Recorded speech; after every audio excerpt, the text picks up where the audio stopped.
decision by the president on Friday to dismiss not only the chair of the Joint Chiefs, but also 5 other senior military officers. The former chair of the Joint Chiefs, General Martin Dempsey, released a statement saying, "Trust should be based on leadership, integrity, and performance.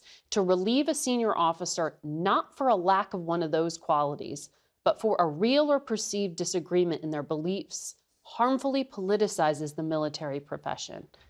Are you concerned that's what's happening here? You know, I think we have to stop and look what happened really last November. And one of my colleagues described it this way. It was a stop the car moment. Those of us who have had young kids and have been on family vacations know what a stop the car moment is. It's kids, you're so disruptive, we're stopping the car. And I think in many ways, the American people said, stop the car. We want dramatic change. We're unhappy with what's happening at the border. We're unhappy with the economy. We're unhappy with so many things. You keep promising that you're going to cut spending and you don't. Stop the car. And so people really shouldn't be surprised that this is a stop the car moment. We don't get to go to Disneyland until we figure this out. And I think that's what people are seeing right now in Washington. But you think part of the public frustration, or that there was correct to be frustration with the leadership at the Pentagon or the president's top military advisor? Look, we elected a commander-in-chief last November. This is his discretion. They want change. The people want change. We all knew what we were getting with President Trump, right? Nobody should be really surprised at these dramatic shocks to the system. The system needs a shock. And I think what you're seeing as a result of that.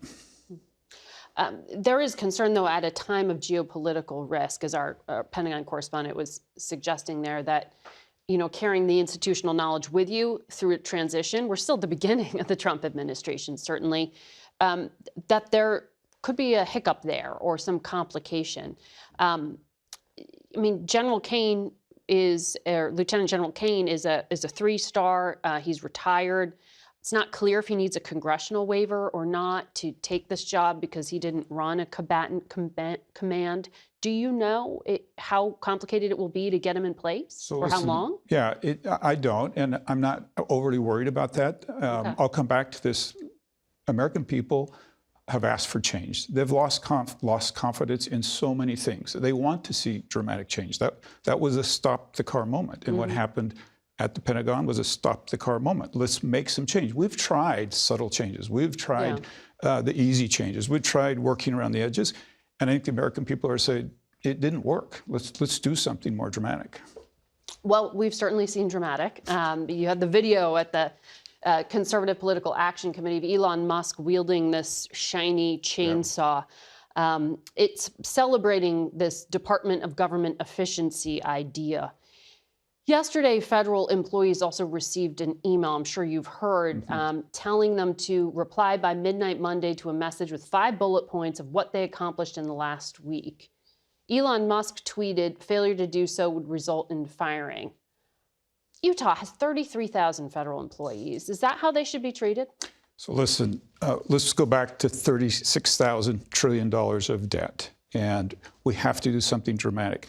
Now, to answer your question, I don't believe so. You know, I just published an op-ed, deseret.com, and I talk about my experience as mayor and having to do similar things.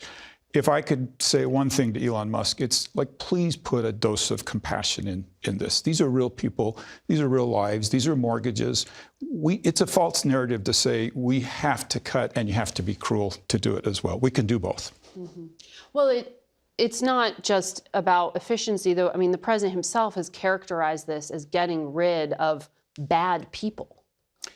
I regret that narrative. We all know, thousands, millions of federal workers who are good people, who work hard.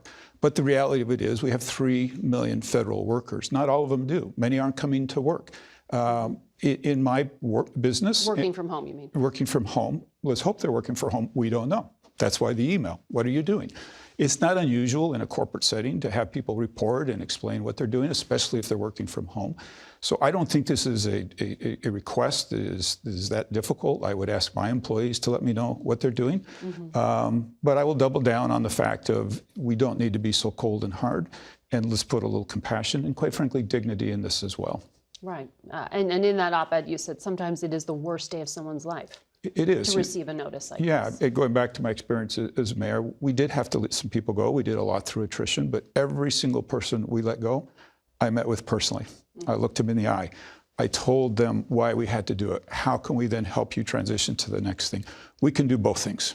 Well, that's not happening at all right now, as you know. And at these department agencies, I mean, some of them, they're just getting locked out of systems. People don't even know who to ask. They can't ask HR, and HR says, I don't know if they can't get hold of them at all. But also, I'll also come back to this stop the car moment. Like, this is not a normal moment. We have tried. We've tried for years to do this gracefully. We've tried for years to do this slowly, and we have failed consistently. And the American people said, enough. We're tired of this. You have to make these changes. So do you believe the president has